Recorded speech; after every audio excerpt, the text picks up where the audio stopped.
Hello, welcome to Learn, Do, Become Radio. I'm April Perry. And I'm Eric Perry. Today we're talking about how we're going to evaluate the cost of our decisions, because we all know how it feels to waste our energy or spin in circles. And here at Learn, Do, Become, we help people who are overwhelmed by the details of life to create simple systems so they can do what matters most. And if we want to wake up excited and go to bed content, obviously we want to spend our time doing things that actually connect with our values, that really matter to us. And sometimes we end up making decisions that cost more than they're worth. And so today we're just going to offer some ideas and suggestions. And we definitely don't have all the answers because we're still learning this sometimes, but we're all learning it together. But the whole point is to be part of a community where we're learning together, and we'll have some ideas and notes here where you can come and share your comments either on the comment section of this podcast or in our Learn to Become Facebook group, where we'll link to a post about that. But okay, we ready to jump in? Yes, ma'am. Okay, so the reason why we're talking about this topic is because Eric found this fantastic essay written by Benjamin Franklin called The Whistle. Do you want to tell how you even found this story? It's in the back of his autobiography. It's also in his collection. I think a family member or friend put together called The Bagatelles, which is a collection of short essays of like wit and satire and wisdom that I'll probably share a few more. I've read through more of them now that I've ordered that book. But yeah, I just found this in the back of his autobiography, and it's a great 2-page, like it's really short, but it's a great story that kind of highlights how we maybe pay a little too much in our lives, not just with money, but in terms of time and effort and energy and our attention. As we live in our lives, life is precious, right? And we have scarce resources like time and energy and health, and we want to use them well. So I'll just read this story from Benjamin Franklin. He wrote to a friend named Madame Brionne from Passy, France in 1779. It begins, I am charmed with your description of paradise and with your plan of living there, and I approve much of your conclusion that, in the meantime, we should draw all the good we can find from this world. In my opinion, we might draw more good from it than we do, and suffer less evil, if we would take care not to give too much for whistles. For me it seems that most of the unhappy people we meet with are become so by neglect of that caution. You ask what I mean. You love stories and will excuse my telling one of myself. When I was a child of 7-year-old, my friends on a holiday filled my pocket with coppers. I went directly to a shop where they sold toys for children, and being charmed with the sound of a whistle that I met by the way in the hands of another boy, I voluntarily offered and gave all my money for one. I then came home and went whistling all over the house, much pleased with my whistle, but disturbing all the family.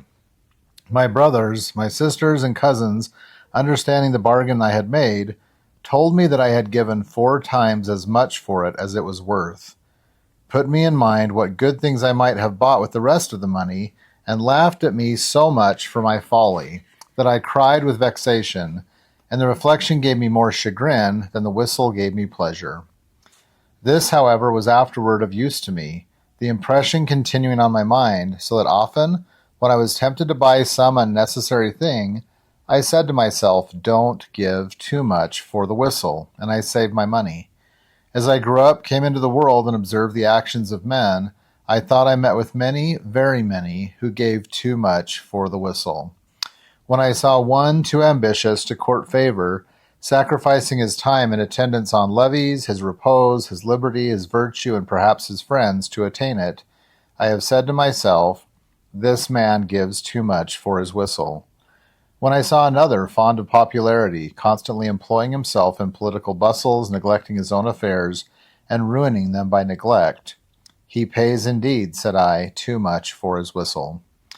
If I knew a miser who gave up every kind of comfortable living, all the pleasures of doing good to others, all the esteem of his fellow citizens, and the joys of benevolent friendship, for the sake of accumulating wealth, poor man, said I, you pay too much for your whistle.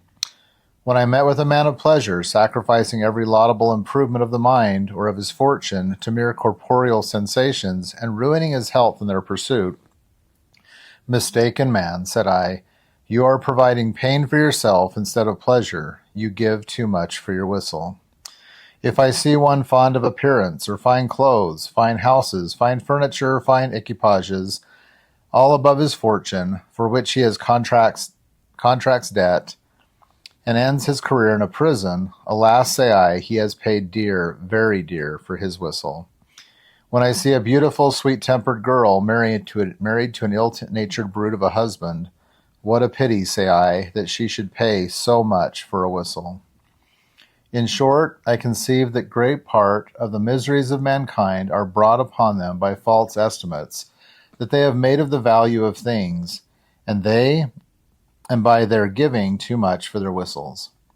Yet I ought to have charity for these unhappy people, when I consider that with all this wisdom of which I am boasting, there are certain things in the world so tempting, for example, the apples of King John, which happily are not to be bought, for if they were put to sale by auction, I might very easily be led to ruin myself in the purchase, and find that I had once more given too much for the whistle. Adieu, my friend, and believe me ever yours, very sincerely and with unalterable affection, B. Franklin. So Eric had that bookmarked and he put it on our kitchen counter. And I came home one day and saw the book with the mark in it. And so I went out on our little back porch and sat and read it. And I was really impressed by it because he takes a cute story of himself as this little 7-year-old boy excited about a whistle. And I think all of us can relate, right? And keep in mind, this was 1706. He was born, so this is 1713. So this boy making his way to the toy store with his pocket full of coppers or money, this is 1713. He sees a boy with a whistle and he makes up his mind already. I'm buying that whistle. Yeah. And there's actually a couple other principles I'm going to drop into our Facebook post. I asked people, and if you would do this as well, listening to this, share with us a lesson or an insight that comes to you. I have 2 more quick ones I'll share here, but it's been really fun to read our community's responses to it because, you can picture this boy getting into the store so excited, and he does a couple of things that he looks back on and laments. Yeah.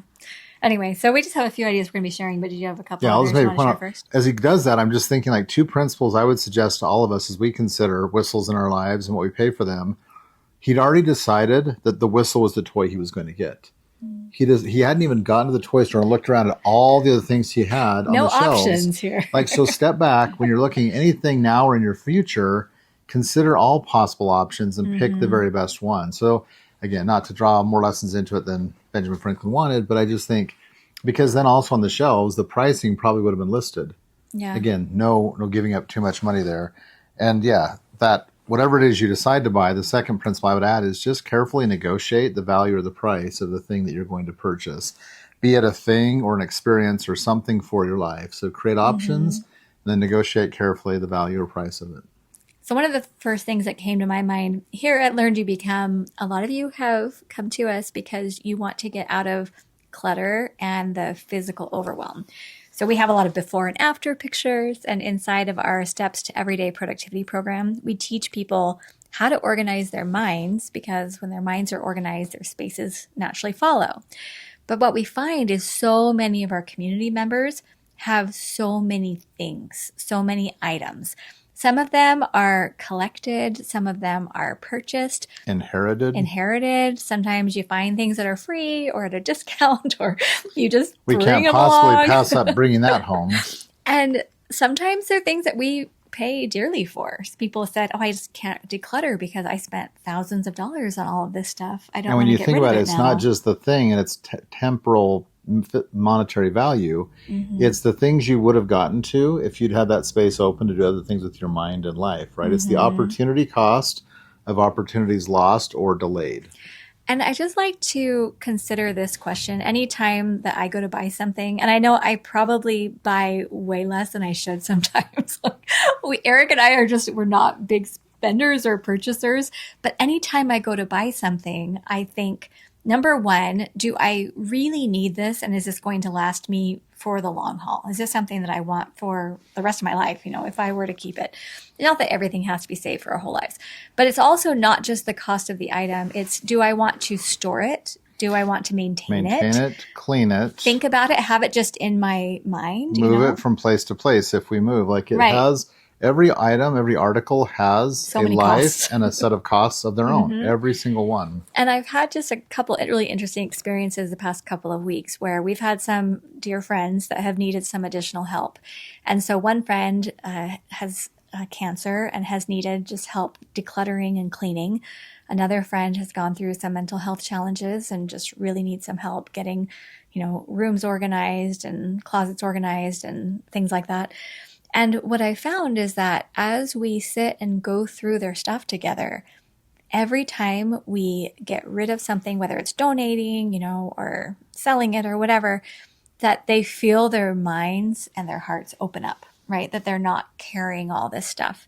And we see it in our STEP community all the time where people say, oh, I just cleared a room, or I just took 4 bags to the donation center or something like that. Some room or space in your home or your office, wherever you may be, it just lightens the load on your shoulders physically and, metaphorically, but then it opens up that space to do something in it that you value. And I don't have the exact quote from Henry David Thoreau, but one of Eric's favorite books is Walden. And so I've been reading that. I think I'm about halfway through. But there was one section where he was talking about the things that we own. And he lives a life of simplicity and really championed the idea of kind of being a minimalist.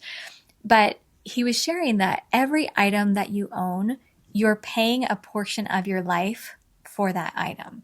And it's true, like we talked about, the maintaining or thinking about or managing. And you had to moving. exchange some part of your life to work to make the money to buy the thing. That's part of the cost. It owns part of your life. Right. So we just want to be deliberate, careful, and intentional about the things that we buy or have or keep around, and then how we use those, how they fold into our lives. So we can remember that little question when we go to purchase something or inherit something. Say, am I paying too much for the whistle? Right? Okay. Careful with your whistles. Yeah. The next category that Eric and I were talking about as we were brainstorming ways this applies to our lives and to the lives of those here at LearnDoBecome is how we may complicate our professional work, our career. Because what we found is that as people in general, as we become more prosperous, often there's a temptation to complicate things in a way that we actually don't want them. If you do want to build or grow or scale, and that's something that's exciting to you, that's great. Then you're not paying too much for the whistle. No. But if you decide that you want to, maybe like for us right now, we like to be able to have flexibility. We really prioritize our marriage and our family and free time. We don't want to complicate our lives working 100 hours a week or becoming workaholics or something like that. We really value the balance.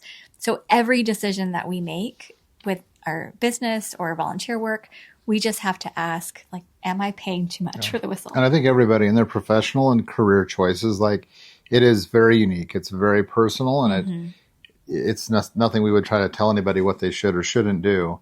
But what I would just recommend is stepping back regularly and just making sure whatever decisions you're making, whatever path or goals you're pursuing, really line up with your true values and your morals, like what you really consider important to yourself. I just comes to mind right now, but Steve Jobs gave this amazing commencement address at Stanford University, I think in 2005 or 2008. But he said, if you're ever looking in the mirror as you get ready in the morning, the bathroom sink, and you're asking yourself if this is what you want to be doing with your life today, and the answer is no too many times in a row, you need to make a major shift, right? Yeah. Like reevaluation, some new decisions, create some new options, because life is too short to spend it working in something that doesn't matter. And to that point, I'm not trying to make this podcast too much Henry David Thoreau, but I'm actually listening to a great book on his perspective on work and economy and just home life, meaning home, the individual, the house, the community, and the world, like the cosmos. It's called Henry at Work, and it's actually about a third of the way through it. It's fascinating. But the author brings back a quote, I think it's in Walden, but it might be elsewhere as well. But it's just talking about us being so engaged, so busy, so hardworking in some career endeavor that we forget about what it's for, or does it really line up with what we want for our long-term life? And the quote is this. He says, it is not enough to be busy. Oh, sorry, I'm actually reading the misquotation. There's a site that's like, ways he got misquoted, and here's what he really said. So the word's not busy. I actually love the word is industrious. So both work, but I think, will be true to Thoreau's original writing. He says it is not enough to be industrious. So are the ants. What are you industrious about? And so he's saying it's worth it to work. It's worth it to put in our best efforts. But is what we're investing them in really worth what we want? Is it going to bring us the outcome? And April brought up a point a couple of days ago. We were talking. She said, as life architects, one of the things we talk about in Arise and at Learn to Become is life architecture. You have to really be thinking clearly about what is happening now, but you also have the ability, you need to develop or have the ability to look far into the future to understand and see what it is you really value and want then, so that you can build the foundations toward it now and in the foreseeable future. So I think this quotation from Thoreau is like, what are we industrious about? Are we clear on what our long-term goals are? And sometimes you don't know right off the bat, because Eric and I sometimes have started down a path where we'd start either working with an organization or trying something new here at LearnDoBecome. Or in our own lives and family and our marriage. And then all of a sudden we find ourselves complaining all the time to each other. This is not working. It's not going down the right road. We pay too much for the whistle. Yeah, but I think it's that ability to recognize we want the whistle, but this is not the way we buy it, or maybe it's a different version of that whistle. Like, you just got to be able to step back and like I said, we're sharing this because there are plenty of times. It doesn't mean we get it right every time. Yeah. But as soon as you can see you're going down a path or, paying into a cost or an account that's way too expensive for that whistle, it's that ability to step back, make the adjustment, and move a different direction. So we're trying to just be very deliberate about that. And we keep saying, okay, you keep reminding me and I'll keep reminding you. It is so helpful to have anyone that you love and trust and loves you as well and wants your best future, your best interest, like to have them to be a check for you, right? Yeah. Because if a whistle is shiny enough, you're like, but that's such a good whistle, right? I want to pay 4 times as much as I need to for it. And sometimes we have to actually just sit and brainstorm, what are the hidden costs that aren't apparent right now? Maybe we'll consider like, okay, we want to work with a certain organization to do a certain project. But sometimes we'll think, oh, it's just a 5-hour thing, or it's a 1-week thing, or it's 2 hours a month. It's not that big of a deal. And then you suddenly it's 15 hours a month plus some side calls and texts. And it's like, wait, what? Your mental bandwidth is gone. We didn't sign up for that. We end up moody. I mean, stuff like that. Where we're never moody. No. None of us are moody, ever. But this is actually has been a really helpful topic for us to consider. And I think, I wouldn't say it makes us gun shy, but I think we have become a lot more careful and cautious. Yeah. So anyway, I'm just saying that from a perspective of your professional work, the reason I'm really passionate about this is because I have seen way too many people who either have a job that they really don't like. They're dreading Mondays. They're spending their whole life and energy doing something that they really hate. Or I've seen people who do something that they love, but they take it to a point where now they're sacrificing their families, their health, their personal time. Yeah, they're being told or they're making themselves work it in a way that is no longer aligned with their value and their personal well-being, health, mental, physical and mental health. Even Dr. Gabor Mate, who I quote a lot, he wrote several books, but one's called When the Body Says No. That's been awesome. Another one's called Scattered Minds. He talks about ADHD.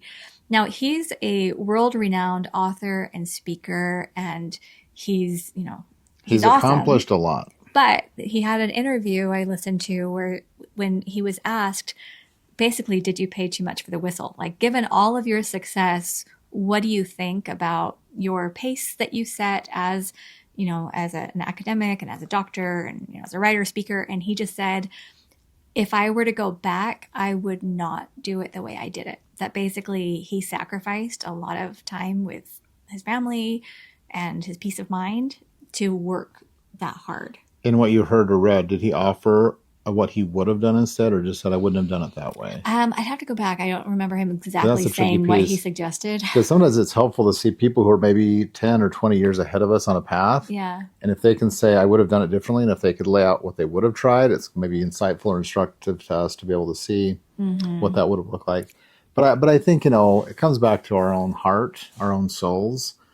When or you can feel you're paying too much for whatever whistle it is, I think you've got tools internally to really triangulate, refocus on the better direction, right? And it doesn't mean you'll get it exactly right, but you're just moving and you're course correcting little by little along the way to get to those outcomes with the right approach, the right effort, and not paying too much for whistles you shouldn't have. Well, and that's why part of our Arise membership and one of our 6 key areas in Arise is our connection with our higher power. Because whatever your higher power is, we want to be in alignment where you feel when you're, moving the right path. Well, another core area is purpose, right? I think these two line up really well. Like understanding clearly as early as you can and refining it wherever you need to, what your purpose is. And I think that comes with influence from that higher power. And another area, yet another, is relationships. So people you love and trust, along with that higher power, really can help us lock in on what we should focus on at different, and it'll adjust a little at different stages of our lives. But it's usually true to kind of an underlying blueprint or foundation. And years ago, a friend of mine said something it's locked in my heart, and I think about it often. But she said, if I ever find that my husband and my children are like, I feel like they're bothering me or distracting me, then I know I have too much on my plate. And I thought, oh, that's a really good, litmus test. Yeah. If the people that you love the most seem like they're getting in the way of your success, then of chasing your real dreams. Your real dreams, like anyway. And there may be some people listening that are like, a family isn't really my priority. That's not something I really wanted. So I think, again, it just comes back to just being very careful to say, is what you're pursuing now and for your future, that distant life architecture view, is it consistent with your values and your morals? Yeah. And then just one final area that we were thinking about was just in how we entertain ourselves or how we spend our leisure time. And I love just asking myself the question, am I paying too much for the whistle, right? Because this is what typically happens to me. I'll have a busy day, or I'll, be tired at the end of the day. And I'll be like, oh, I don't know, I just want to watch a show or just relax a little bit. And then sometimes there's a show I'm super excited about and I enjoy watching it. I watch one episode or whatever, turn it off, get to bed, or spend some time reading or do something else. And I feel like that's pretty good balance for me. But sometimes I'll watch something or spend my time online or scrolling or whatever. And at the end, I feel like that time was just wasted. Like it was, I don't like the feeling if I binge watch or if I just kind of sit there and scroll. And I found, so I have this new thing I'm just trying, and if you had other thoughts on that. But this one thing that I just tried last night that I loved, it was 10 o'clock at night. And I thought, oh, I could, watch a little show to relax or something. And then I thought, why don't I just close my eyes and try to go to sleep? And if I'm still awake in 10 minutes, then I could go watch something. But if I'm not, then I'll just go to bed. And I fell right to sleep. I slept great. Imagine that. I didn't miss it. And the other thing I'll tell myself is, okay, I'll go to bed early. And then if I wake up early and I want to watch the show, I can. But of course, in the morning, I never want to watch a show because when I have all this good energy, I want to spend it doing something that's more valuable. So anyway, that's one thing that's been working for me. That's when you say good energy, right? So if you have good energy, you aren't necessarily going to those places, right? No. Like streaming services or social media platforms. And yeah. I won't name any names of companies, but I think there's a it's a collective, right? It's the collection of all of them. Somebody once said, especially the streaming media services, they said, their real competition isn't with each other. Their competition is with sleep. Mm-hmm. And so they are, calculating on how to keep individual subscribers watching, consuming, engaging with as much as they can. And I think, like what you said, if you really are looking to improve your life, maybe you find time to watch a show. I mean, I do the same thing. I maybe turn on a show and I have my sleep timer set to shut down very quick. I was like, because it's just kind of a little bit of background noise when I'm gone. I sleep pretty fast. But I think if someone's getting into a pattern of just scrolling a lot, I mean, some people call it doom scrolling, and it might just be like distraction scrolling or watching and binge watching things. Yeah, I think you got to figure out, is that a price you're paying for the whistle? Because the time, the energy, the attention, the foregone sleep, the opportunity cost of sleep and replenishment, those are all costs that can be tied to that specific type of whistle from that entertainment. Mm-hmm. So just kind of my closing thoughts are, often when you look around and see what society, or especially people online, will show you is success, often it's not what's actually going to sustain you or nourish you or inspire you or help you to do your best work. And there's like a story that's being sold that the best way to feel happy is to just get out there and be as wealthy and famous and distracted as you possibly can. And I just encourage each one of us here at Learn to Become, you're a becomer, and we don't get distracted by those messages. We actually learn how to discern what makes the most sense, what actually is in alignment with our values, and what will lead us to have lives where we truly do wake up excited and go to bed content. Yeah. And I'll just add as a final thought, like at Learn to Become, we really want every becomer, every person who visits us, either as a becomer or a friend of a becomer that you might share this with, to live their best life, to develop, we don't say a perfect life, but as an ideal a life as possible, given all the circumstances around us and the world we live in. And we really want to encourage people to dream, to design that life in their hearts and in their heads, that's life architecture, and then to come together as a community to build that life, to realize that success. And so I was actually just looking at the quote below the one I shared on this page I'm on. It's one of my favorite quotes from Thoreau. And again, there are some great things about his life I admire. There's some other things that I've done differently, like as in all lives and biographies. But he has this statement about his 2 years, 2 months, and 2 days living on Walden Pond, between the pond and the town of Concord. He said, "I learned this, at least, by my experiment, that if one advances confidently in the direction of his dreams and endeavors to live the life which he has imagined, he will meet with a success unexpected in common hours." And I remember reading that as a 17-year-old kid in high school. That was one of the books I marked up like crazy. I typed literally on a typewriter my favorite quotes from that book. This one's at the top. It goes on to say, "In proportion as one simplifies his life, the laws of the universe will appear less complex, and solitude will not be solitude, nor poverty poverty, nor weakness weakness." So I think if we are intentional, if we're deliberate, if we advance confidently in the direction of our dreams, knowing what those dreams are, what we value, we will meet a success unexpected in common hours.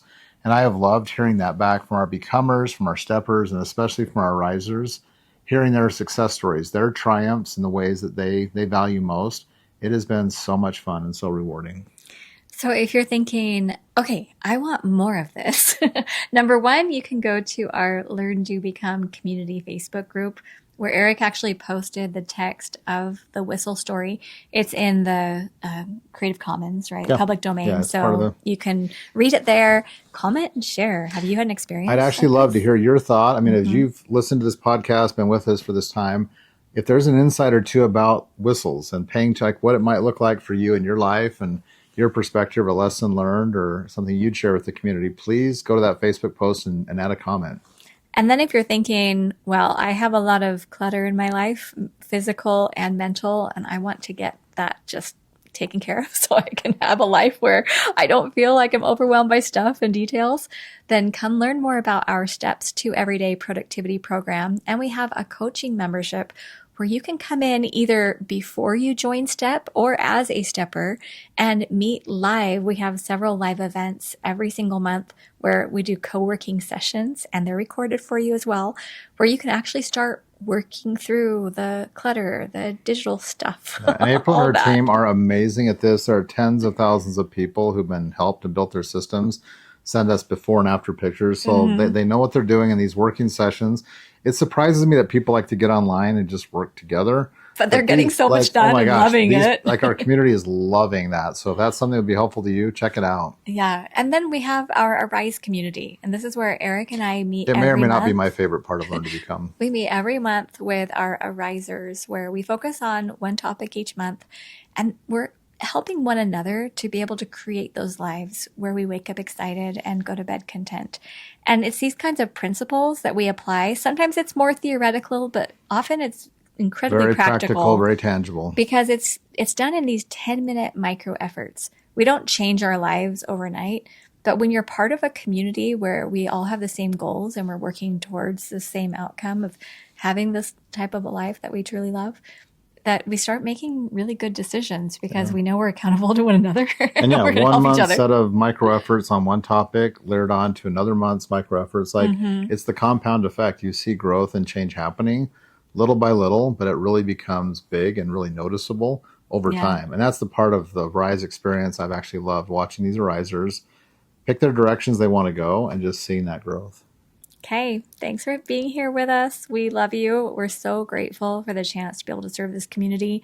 And honestly, this work that we do here at LearnDoBecome, this is one of those things that we don't question. The fact that we're here, yes, we have to be careful with our time and energy and projects, but this is one of those things that's just in our hearts. We're so grateful for the chance to be here with you. Like, this is one of the things we love doing, being able to be part of a community. It's not about us and we don't know everything. It's collaborating as a community, learning and growing together.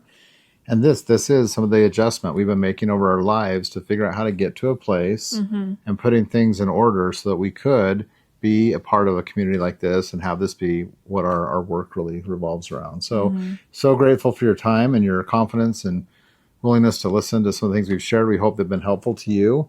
And feel free, to comment here on the show notes or in the comment section below or on that Facebook post. And please check out anything we have to offer at LearnDoBecome that would be helpful to you or for those you love. Okay, see you soon.